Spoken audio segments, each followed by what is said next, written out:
In this video, I'll be covering some insanely underrated items, including this free potion that buffs your damage by 40%, this cheap sword that's literally free defense, and a way to make more than 20 mil per hour with less than 24 hours of playtime. T7 dungeon potions are one of the most underrated support items in Skyblock. Using this potion I get 40 plus 10 extra damage. Yeah, I'm not changing the intro. Now this is a substantial damage boost. Also, you wanna know the best part? You can literally get them for free by grinding speedy floor 7 blood mobs. You can either play as the blood rusher of your party or just frag run. Also, considering the fact that we'll be able to solo dungeons very soon, I don't think it will take long to get a full potion bag. In dungeons, you might also need rabbit potions. Now you can't use 2 potions at once for some reason. So what you need to do is throw your rabbit potion, drink your dungeon potion. Also, if you want more damage, you could even try using the archery potion. But it comes with a massive issue. You will not get the speed and crit chance buff, which is a lot more useful compared to a flat damage increase, as it will increase your clearing capacity by a lot and will also allow you to get a 100% crit chance even with a term. So yeah, use potions.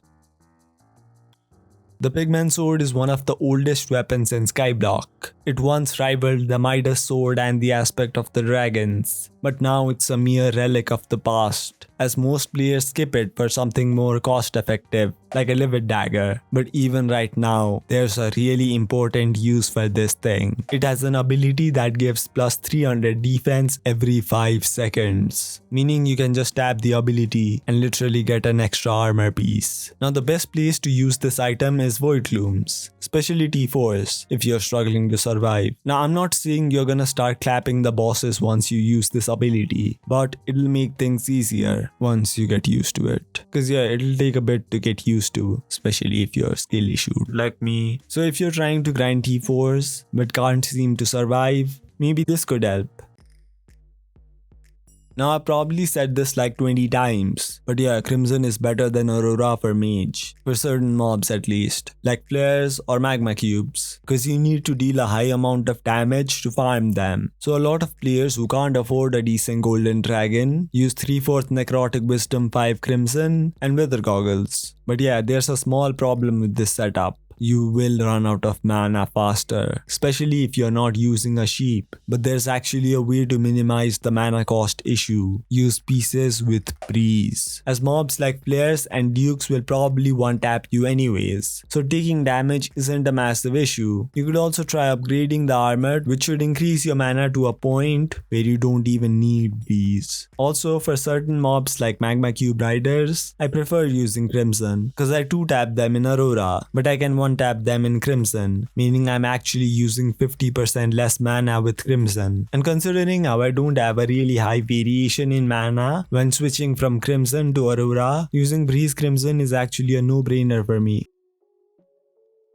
You can easily access the Rift with a few hours of gameplay. First, I recommend making at least 10 million coins from the bazaar, because you will need some coins to buy grand experience bottles. Then enter the Rift and start grinding Enigma souls and quests to increase your Rift time. And once you've done that much, you should be able to gain a bunch of Skyblock XP from collections, and especially from the time charms, as most of them are quite easy to get and give a decent amount of Skyblock XP. But the most insane thing about the Rift is the amount of coins you can make. Now there are multiple money making methods in the Rift, but here are my favorites. Firstly, you can make almost 20 mil per hour by farming snakes in the living cave. To do this, you'll need a friend. How it works is, one guy needs to stun the snake using a frozen water punji, and the other guy mines the snake from the tail using a self-recursive pickaxe. Also, both of you will get the rewards, so it's a really good method. But let's say you're a level 100 shy guy, then you can just do this. Use the punji on the snake,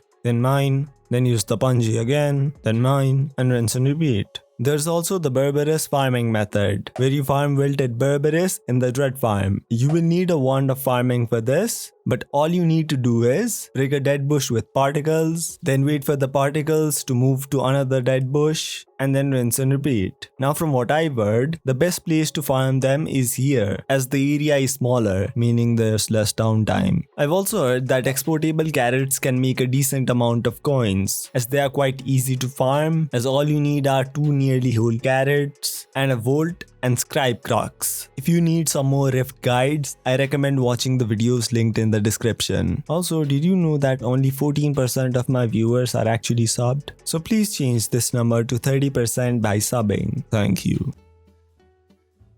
When it comes to farming, there are 2 main reforges you can add. The Blessed Reforge obtained from the Blessed Fruit and the Bountiful Reforge obtained from the Golden Ball. Now I'll be comparing them by farming 1 layer of potato. I'll be using a low level potato hoe and 0 extra gear. So after farming 1 layer of potatoes with the Blessed Reforge, I got 8,458 potatoes. But with Bountiful, I got 8,340 potatoes. I also got 1,649 coins from the ability. Now if you do the math, that's 25k coins with Blessed and 26.6k coins with Bountiful, as potatoes are worth 3 coins to the NPC. But Blessed is still better for collection. Also, this may not be true for all crops. So I decided to ask Melon King D, and here's his response. I've also linked his channel in the description. So if you want farming guides, go check him out, cause farming is a decent way to make over 14 mil an hour with little effort.